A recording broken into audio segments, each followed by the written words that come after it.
जो ये रागानुग भक्ति मार्ग है, वृंदावन के भक्ति, ब्रज भक्ति के मार्ग, इसमें स्मरण अंग का सबसे ज्यादा महत्व है। सबसे ज्यादा अहम भूमिका स्मरण से होगा। बिना स्मरण के अभ्यास ब्रज के ठाकुर को प्राप्त करना बहुत मुश्किल है। तो इसलिए शास्त्र में कहे गए हैं, आचार्य लोग ने, श्री ठाकुर महाशय कहते हैं, साधने भावी जहा सिद्ध देव पावेता, राग पथिर यही से उपाय है। गौड़िया वैष्णव की अष्टकाल लीला चिंतन पद्धति में एक परम चिद वैज्ञानिक शक्ति निहित है। वो क्या है? जो गौड़िया वैष्णव भजन राग भजन है, इसमें एक वैज्ञानिक शक्ति है। छांदोग्य उपनिषद 3.14.1 में इस प्रकार बताया गया है, यया क्रतु रश्मिन लोके पुरुषो भवति तथेत प्रत्यह भवति सक्रतुम कुर्वितः।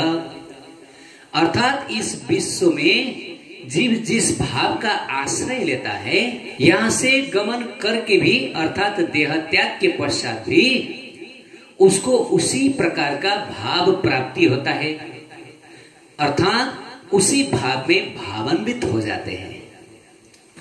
अतएव साधकों को भावावलंबी होना चाहिए। बृहद आरण्यक उपनिषद 4.4.5 में भी इस प्रकार कहा गया है, स यथा कामो भवति तत्क्रतुर भवति तत् कर्म कुरुते यत् कर्म कुरुते तद्भि संपदते इति। अर्थात जीव जैसी कामना के परायण होता है, वैसे ही कर्म में प्रवृत्त होता है। जिस कर्म में प्रवृत्त होता है, वही कर्म संपादन करता है। जो कर्म संपादन करता है, तदनुरूप फल भी उसको वही प्राप्त होता है। श्रुति वाक्य में अन्यत्र भी देखा जाता है, यथा यथोपासते तदेव भवन्तीति। अर्थात जो जैसी उपासना करता है, वो वैसा ही होता है। इस महत्वपूर्ण श्रुति वाक्य में बताया गया है कि जो जिस प्रकार का उपासना करता है, वो वैसा ही होता है। गीता में भी भगवान ने बताया गया है कि अंतकाले च मामेव स्मरण मुक्त्वा कलेवरम। व्यक्ति ने अंतिम काल में जिस भाव में स्मरण करके अपना कलेवर त्याग दिया है, उसको वही भाव प्राप्त होता। और दूसरी जगह में स्वयं भगवान बताते हैं, यम यम वापि स्मरण भावम त्यजति अंति कलेवरम तम तमेवेति कौन्तेय सदा तद्भाव भावित। अर्थात सर्वदा जिस भाव का अनुचिंतन करते करते जीव ने अपना भौतिक देह छोड़ते हैं, अंत काल में उसी भाव का स्मरण होता है। और जिस भाव का स्मरण करके शरीर त्याग करता है, उसी भाव के आधार में उसको आगामी जन्म प्राप्त होता है। तो भगवत गीता के वचन, श्रुति वचन के आधार में हमको क्या मालूम पड़ा कि जिस चेतना, जिस भाव में हमने अपना जीवन बिताया है, जिस चेतना में नकारात्मक चेतना, सकारात्मक चेतना, सही चेतना, गलत चेतना, जो भी चेतना है, सत चेतना, असत चेतना, भगवत चेतना, बहिर्मुख चेतना, जो भी चेतना में हमने अपना जीवन बिता दिया, मृत्यु काल में वही चेतना हमारे आंख के सामने आएगा। अगर हमने पूरा जीवन भगवान के भजन करके बिताया, भगवत चिंतन में बिताया, भगवत लीला गुणों का चिंतन किया, तो मृत्यु काल में हमको चिंतन में वही आएगा। अगर पूरा जीवन हमने खाने की चीजों में अपने चेतना को घुमा दिया, मैं क्या खाऊं, कैसे खाऊं, तो मृत्यु काल में भोजन हमारे चिंतन में आएगा। ये श्रुति वाक्य में बताया गया है। जीव पूरा जीवन जिस भाव में व्यतीत करता है, उसी भाव के आधार में उसको मृत्यु काल में चिंतन होगा। अगर कोई पुरुष पूरा जीवन स्त्रियों का चिंतन करता है तो मृत्यु काल में, इसका मतलब जब मृत्यु सामने आता है तब उसको स्त्रियों का ही चिंतन होने लगता है, उसको स्त्रियों का चिंतन मिलता है। अगर कोई स्त्री पुरुषों का चिंतन करती है तो मृत्यु काल में उनको भी पुरुषों का याद आता है, चिंतन आता है। तो ये है चिंतन का विज्ञान।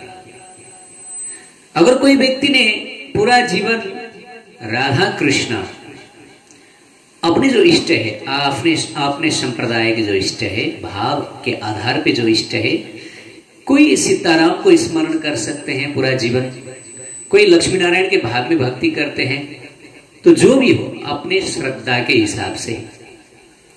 अगर कोई अपना इष्ट में मनोनिवेश करता है, मन लगाता है, पूरा जीवन चिंतन करता है, तो मृत्यु काल में उसको उसका इष्ट का ही चिंतन आएगा। ये ऑटोमेटिक होता है, ये स्वतः होता है, क्योंकि श्रुति वाक्य में बताए हैं, वेद में बताए हैं, गीता में भी भगवान बताते हैं यम यम वापी स्मरण भावम। पूरा जीवन व्यक्ति ने जिस भाव में जीवन बिताया, अपना समय बिताया, मृत्यु काल में उसको वही याद आएगा। तो अब यहां से पता चलेगा कि स्मरण अंग ये कितना महत्वपूर्ण है। हमको अपने स्मरण का परिष्कार इसलिए करना पड़ेगा, परिष्कार का मतलब शुद्ध करना पड़ेगा। अब शुद्ध का माने क्या? अब शुद्ध का माने जो शब्द स्पर्श रूप रस गंध ये भौतिक विषयों की तरफ जो हमारा चिंतन जा रहे हैं, हमारा चेतना लिप्त हो रहे हैं नश्वर पदार्थों में, जड़ पदार्थों में, देहदैहिक वस्तु पदार्थ में जो हमारा चिंतन आकृष्ट हो रहा है, अब वहां से हमारा चिंतन को निकाल कर वो दिव्याति दिव्य भगवान के श्री चरण में रखना है, उनके रूप गुण लीलाओं का चिंतन में लगाना है। ये धीरे धीरे अभ्यास करके आगे बढ़ना पड़ेगा। तो इसको बोलता है स्मरणांग। हम जीवन में कुछ न कुछ चीजों का स्मरण करते रहते हैं। हमारा मन ऐसा है, एक निमेष के लिए भी बिना चिंतन बैठ ही नहीं सकता। चिंतन तो ये मन का धर्म है, लेकिन किस बात का चिंतन करना है वो हमको पता नहीं। हमको ये मालूम नहीं कि मेरे से जो वस्तुओं का चिंतन हो रहा है वो चिंतन मेरे लिए कितना लाभकर है और कितना नुकसान कर सकते हैं, ये हमको पता नहीं। शास्त्रों में बताएं, अगर भौतिक चीजों का हम चिंतन करते हैं, उसका स्मरण करते हैं, तो हमको फिर भौतिक जगत में ही आना पड़ेगा। हमको मिलेगा भौतिक ही, क्योंकि जो जैसा चिंतन करेगा उसको ऐसा ही मिलेगा। ये तो है, जीव जिस वस्तुओं का कामना करता है उसको वैसा ही प्राप्त होता है। तो इसलिए चित्त को हमको आध्यात्मिक बनाना पड़ेगा, भौतिक से आध्यात्मिक में ट्रांसफर करना पड़ेगा। अनुचिंतन या प्रगाढ़ चिंतन की ये शक्ति विज्ञान सम्मत है। श्रीमद् भागवत में भी बताया गया है, परिष्कृतम ध्यायन कुड्यम तेन प्रवेशितः याति तत्सात्मतम राजन पूर्व रूप संत्यजन। बलवान भृंगी कीड़े को दीवार पर अपने घर में बंद कर देते हैं तो वो दुर्बल कीट भय के कारण प्रगाढ़ चिंतन के फलस्वरूप देह त्याग कर देते हैं और तदुरुप हो जाता है, अर्थात भृंगी कीड़ा जैसा ही बनता है चिंतन के कारण। वो है दूसरा कीड़ा जिसको भृंगी ने अपने जो घर होता है दीवार के ऊपर उधर कैद करके रख देते हैं और उसको तरसाते हैं सुबह से शाम, और वो कीड़ा उसका चिंतन करते ही करते वही भृंगी कीड़ा का शरीर प्राप्त करेगा। प्राकृत वस्तु के अनुचिंतन या प्रगाढ़ चिंतन की तो ऐसी शक्ति है, तब अप्राकृत चिंतन अर्थात भगवान के सत्य स्वरूप चिंतन कितना ऊपर हो जाएगा। वो चिंतन का शक्ति क्या मिलेगा, जबकि एक कीड़ा का चिंतन करते करते दूसरा कीड़ा वही कीड़ा का सदृश हो जाता है। तो अगर कोई भक्त भगवान का लीला का चिंतन करता है तो उसको उसका परिणाम क्या मिलेगा, वो सुसिद्ध होगा, इसमें कोई संदेह नहीं। श्री कृष्ण ने उद्धव जी से कहा है, यथा संकल्पयत बुद्धया यदा वा मत्परः पुमान मयि सत्ते मनोरयुजस्तथा तत्संपाषणते। अर्थात मुझ में परायण व्यक्ति सत्य संकल्प मुझ में ही मनोनिवेश कर जैसा संकल्प करता है वे ही अविष्ट वस्तु प्राप्त करता है, अर्थात तदनुरूप उसका संकल्प सिद्ध होता है। परम तत्व साक्षात भगवत वस्तु का आश्रय लेकर जो प्रवर्तित होती है और जिसमें भगवान की आह्लादिनी शक्ति का सार वृत्ति भक्ति की प्रबल सहयोगिता रहती है, साधक की वो भावना कभी व्यर्थ नहीं होता। अर्थात साधक जिस भगवत लीला का चिंतन करता है वो चिंतन अनुरूप उसको मिलेगा ही मिलेगा, व्यर्थ नहीं जाता है। आह्लादिनी जो भगवान की शक्ति है वो शक्ति उसको वृथा नहीं जाने देती है। वो साधन में अष्टकाल श्री राधा माधव की सेवा का चिंतन करता है, सिद्ध देह से अंतश्चिंतित गुरु प्रदत्त मंजरी देह से वही प्राप्त करता है, इसमें अन्यथा यह बेविचार नहीं होता। जो गौड़िया वैष्णव भजन प्रणाली विशेषकर रागानुग भजन प्रणाली में गुरुदेव नाम रूप वयस कुंज वस्त्र एकादश भाव में मंजरी स्वरूप प्रदान करते हैं, राधा रानी के किंकरी स्वरूप। तो शिष्य और शिष्या इस भाव में इस स्वरूप में प्रिया प्रीतम की सेवा में लगते हैं भावनिष्ठ होके। तो ये गौड़िया वैष्णवों का एक अद्वितीय अवदान है, चैतन्य महाप्रभु ने दिया है। साधने भविव जहां सिद्ध देह पावे तहां, ठाकुर महाशय ने बताया है प्रेम भक्ति चंद्रिका में, जो वहां प्राप्त होता है निवृत्त निकुंज में, वो यही प्राप्त होता है साधक अवस्था में।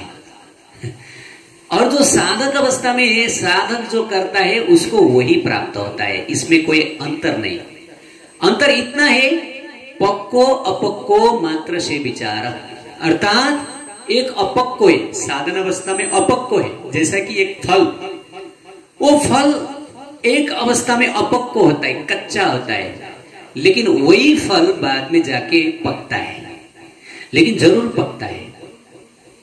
अगर उसको पेड़ से वृक्ष से तोड़ दिया जाए तो वो नहीं पकेगा, लेकिन अगर वो वृक्ष में रहेगा तो जरूर पकेगा और वो सुस्वादु होगा। जब वो फल अपक्व रहता है उस समय वो कड़वा लगता है, लेकिन वही फल जब पकता है तो वो बहुत मीठा लगता है। तो इसलिए जब गुरु प्रदत्त सिद्ध देह में जब साधक साधिका राधा माधव की अष्टयाम लीला का चिंतन करती है, सेवा करते हैं, तो स्टार्ट में शुरू में उसमें कुछ कड़वा लग सकता है, कठिनाई लग सकता है, कुछ अजीब और गरीब लगता है, लेकिन बाद में जब कुछ अभ्यास होते जाएगा, कुछ परिपक्वता आएगा, तब उसमें बहुत आनंद लगेगा, वो स्वाभाविक बनता है, स्वाभाविक बनता है। चलते चलते लीला का स्फुरण होता है, लीला का चिंतन होता है। आचार्य लोग ऐसा कहते हैं, चलते चलते, क्योंकि एक अभ्यास का आदत बन गया। तो यही अभ्यास करना चाहिए, क्योंकि रागानुग भक्ति के बिना वृंदावन के जो ठाकुरानी ठाकुर है, राधा माधव की प्राप्ति तो कभी नहीं होगा। तो ये ब्रज भाव, ब्रज गोपियों की जो भाव है, इस भाव में भावनिष्ठ हुए बिना किसी को भी गोलोक वृंदावन निवृत्त निकुंज में वो निकुंजवास की सौभाग्य तो नहीं मिलेगा, राग पथ में आना ही पड़ेगा। और गुरु प्रदत्त अपने सिद्ध स्वरूप सखी मंजरी स्वरूप में ही सेवा परिपाटी संभालना पड़ेगा, उसका चिंतन करना पड़ेगा, तभी प्राप्त होता है, तभी एक दिन जाकर वो पक जाता है, सिद्ध हो जाता है, नहीं तो कभी भी मिलने वाला नहीं है। तो यहाँ पे शास्त्र में यही बताया है, उद्धव जी को भगवान बताते हैं, यथा संकल्पयत बुद्ध यदा वा मत पर पुमान, अर्थात मुझ में परायण व्यक्ति सत्य संकल्प मुझ में मनोनिवेश कर जैसा संकल्प करता है वैसा ही उसको मिलता है। तो यहां से स्पष्ट होता है कि हमको संकल्प करना पड़ेगा, हमको मन का निवेश चाहिए, शरीर का निवेश वो भी हम बाहिर जगत में जो बहिरंगा भक्ति है, श्रवण कीर्तन आदि कर सकते हैं, उससे भी हमको बहुत बहुत लाभ मिलेगा, लेकिन अंतर मन में अंतश्चिंतित देह में स्वरूप में हमको स्थित रहना पड़ेगा, स्वरूप अवस्थित। ये तो अभ्यास करना पड़ेगा। कोई कोई लोग ऐसा कहते हैं कि नहीं नहीं, ये तो भाव और निष्ठा के लेवल में हमको सिद्ध देह का चिंतन करना है। लो, अभी भाव और निष्ठा वो आने में तो बहुत टाइम लगेगा, ये पूरा जीवन बीत जाएगा, हो सकता है हमारा बहुत जीवन बीत जाएगा, क्योंकि अनर्थ निवृत्ति का जो स्तर है, स्टेज है, वो पार करने के लिए तो लगता है पूरा जीवन लगेगा। तो अनर्थ निवृत्ति, निष्ठा, रुचि, आसक्ति। तो निष्ठा कब आएगा, रुचि कब आएगा, आसक्ति। आसक्ति और भाव के लेवल में ऐसा चिंतन करना पड़ेगा। ऐसा कोई प्राकृत साधक लोग कहते हैं, ये सरासर गलत है, ऐसा नहीं। जैसा कि मान लीजिए अगर कोई व्यक्ति, कोई स्टूडेंट स्कूल में जा रहा है, कॉलेज में पढ़ाई करने के लिए गया, उसको पढ़ाई तो शुरू से ही करना पड़ेगा, एडमिट करना पड़ेगा, पढ़ाई शुरू से क्लास अटेंड करना पड़ेगा, तो बाद में जाके वो क्लास में वो पास करेगा, नहीं तो उसका पास होना कभी संभव नहीं है। तो भजन में आना पड़ेगा, ये रागानुग भजन में ही आना पड़ेगा। ऐसा नहीं कि मैं आसक्ति और भाव के लेवल में आऊंगा तब मैं अपना सिद्ध देह में ध्यान करूंगा, अपना स्वरूप में अवस्थित रहूंगा, नहीं, ये तो धोखा होगा, वो तो पूरा जीवन लगेगा, ऐसा कभी नहीं होता है।